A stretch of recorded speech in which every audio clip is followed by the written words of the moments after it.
Hey, so in this lecture I want to discuss how we can configure actor components in C++. To begin, I will start with a demonstration in Blueprints, just as a bit of a recap on some of the components that we have and some of the setup that we can do with that hierarchy in Blueprints as we are familiar with. So I will navigate to the Blueprints folder, right-click and define a new Blueprint class deriving from actor, and I will call that Blueprint, so bp_cube pickup. Open that up in the Blueprint editor. I mentioned that this default scene root component gets generated when we create an actor blueprint. If we add another component, such as the cube component, which by the way is based on the useStaticMesh component class, we can observe that this has a physical representation. We can see that cube. Because of this, of course, the actor now also has a physical representation. Everything the player sees or interacts with when playing the game will be implemented with these reusable components. We can replace the default scene root with this cube now, as I've demonstrated before. That static mesh component is now the root.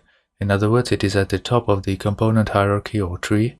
One interesting observation: with the cube component selected, if we inspect the details under transform, only the scale shows up. I will compile and save and go back to the level editor. Drag in an instance of that cube pickup blueprint. As we can see, this actor has a visual representation now, thanks to that static mesh component. I will frame up on that. The handles also show up, so we can move or rotate this actor if we want. Notice that with the actor selected, in the details panel under transform, the transform location, rotation and scale shows up. So why does it not show up in the blueprint editor when we have the component selected? Well, that's because we use that cube component as the root component now, and the actor will draw its transform from that root component. Remember, I mentioned that if we delete the cube component now, a default scene root will be regenerated for the class. Compile and save. Again, only the scale for that will show up in the details. On the instance, however, we have the location and the rotation as well. We don't have that geometric representation now, so we make use of this billboard to identify the location of the actor in the world. I will add that cube component back. We can add other components now, such as the point light component. Maybe attach that to the cube so that if the cube component moves, the light will follow. I will navigate around a bit, and we can select the components and set their default location. The point light, for example, I will move that up so that it sits above the cube component. We can also change its properties, so we can set the color to red, for example. We can add other mesh components, so I will add a sphere component.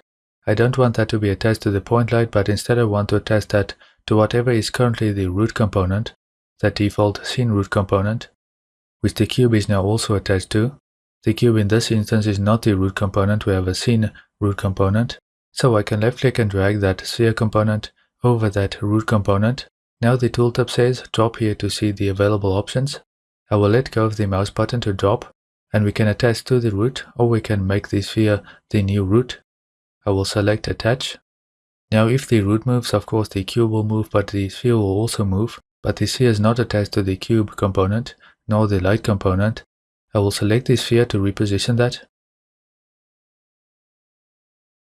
We also have components that do not get attached, so in other words, they do not form part of that hierarchy. They are managed by the actor, but they are not attached since they do not have a transform. That is, they don't have a location. One interesting example is the rotating movement component. This derives from a class called the uActor component, and not from the uScene component class, and therefore it does not have a transform. A uActor component simply implements some logic that we want to add to our actor. In this case, it will perform a continuous rotation at a rate that we can set. Compile and save, and let's go back to the level editor for a moment. If I simulate, the actor rotates about the z-axis at a default rate. We can modify this in the properties if we want. Selecting and moving the scene root, basically everything will move, since those components are all attached to the scene root, or to a parent component that is attached to the root component. This is similar to moving the actor itself, so clicking on self and then using the handles. If we move the cube, the point light moves along with that since that is attached to the cube. but the sphere does not move along in this instance, since again it is not attached to the cube. Also notice that if we select the rotating movement component, the handle does not show up. We also don't get that transform category that we get when selecting another component. That again is because the rotating movement component does not have a transform. However, we can modify some of its properties, such as the rotation rate. Here we can also modify the axis around which we would like to rotate. Currently this rotates around the z-axis. We won't actually be using this actor. This is just a recap of some of the components that we have before we move on to the C++ side of things and to see how we can set those up in C++. But if this was a real pickup, how would we collect this pickup?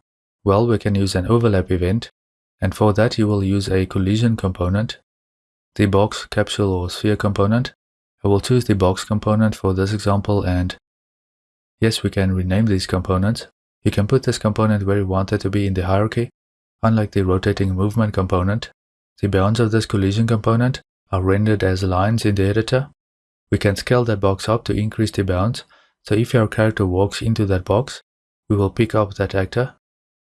Again, this was just a recap on some of the components that we have. We will learn more about the hit events and the overlap events in future lectures.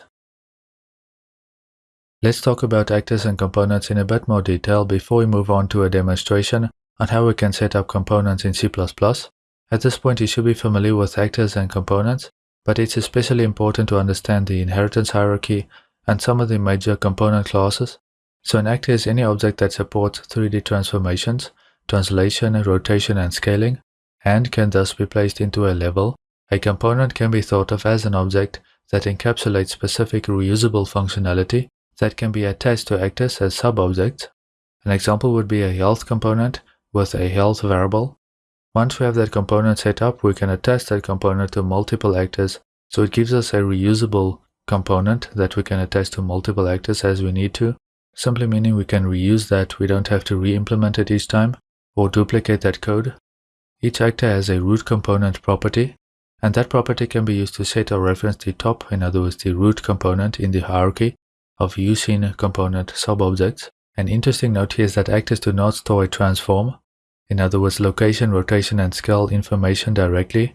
The actor's transform is actually drawn from the actor's root component, if one exists. Alright, so here we have a summary of the major component classes that we are concerned with for this module. We have the UActor component class, which again is the base class for reusable components. It has no transform. Quite a few things that I had to cram into the slide, so it's a bit cramped, but you should get the basic idea from the slide. The UScene component derives from UActor component. It has a transform and supports attachment, but no support for rendering or collision. So where's the UScene component useful? Well, it is useful as a dummy component in the actor component hierarchy. You can attach some of the other UScene components to that, such as a uStatic mesh component, and do some offset from that UScene component, because the uStatic mesh component and the UScene component will have a transform. Alright, then we have the uPrimitive component, which supports rendering and collision. So actor components that have a transform are scene components, and those that can be rendered are primitive components. We have a couple of things that derive from that, such as the UShape component. It's also a uPrimitive component. Those are simple geometric shapes that are used typically as triggers for overlap events such as the UBox component, UCapsule component and the USphere component. UMesh component is also a uPrimitive component. That is an abstract class that supports the rendering of polygons. And then we can see the uStatic mesh component is a UMesh component, and that is used to instantiate a uStatic mesh. A static mesh, of course, is a mesh that is not animated, in the sense that the polygons is not going to move around. If you want something such as a character that has arms and legs that can bend and stuff like that, then you want a uSkeletal mesh component, which is a uSkinned mesh component, and that is used to instantiate an animated skeletal mesh. Now a UActor component is a UObject, so it derives from UObject. That is not in here just to save some space. That is it for now. We will continue in the next lecture.